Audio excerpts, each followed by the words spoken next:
ಓಂ ನಮೋ ನಾರಾಯಣಾಯ. ಅಥ ವ್ಯವಸ್ಥಿತಾನ್ ದೃಷ್ಟ್ವಾ ಧಾರ್ತರಾಷ್ಟ್ರಾನ್ ಕಪಿಧ್ವಜಃ ಪ್ರವೃತ್ತೆ ಶಸ್ತ್ರಸಂಪಾತೆ ಧನುರುದ್ಯಮ್ಯ ಪಾಂಡವಃ ಅಂತಂದರೆ, ಹನುಮನ ಧ್ವಜ ಇರ್ತಕ್ಕಂಥ ಅರ್ಜುನನು ಯುದ್ಧಕ್ಕೆ ಸಜ್ಜಾಗಿ ಬಂದಿರತಕ್ಕಂತಹ ಆ ಸಮಸ್ತ ಕೌರವರನ್ನೆಲ್ಲ ಕಂಡುಬಿಟ್ಟು ಅವರ ಜೊತೆ ಯುದ್ಧವನ್ನು ಮಾಡಬೇಕು ಅಂತ ತಿಳ್ಕೊಂಡು ತನ್ನ ಧನಸ್ಸನ್ನು ಎತ್ತಿ ಹಿಡಿತಾನೆ. ಓಂ ನಮೋ ನಾರಾಯಣಾಯ. ಇದು ಈ ಶ್ಲೋಕದ ಅರ್ಥ. ಆಮೇಲೆ ಮುಂದಿನ ಶ್ಲೋಕ ಅತ್ಯಂತ ತುಂಬ ಚೆನ್ನಾಗಿದೆ.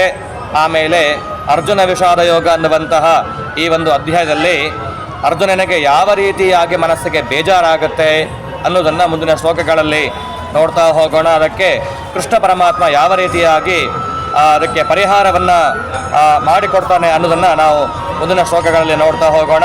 ಓಂ ನಮೋ ನಾರಾಯಣಾಯ.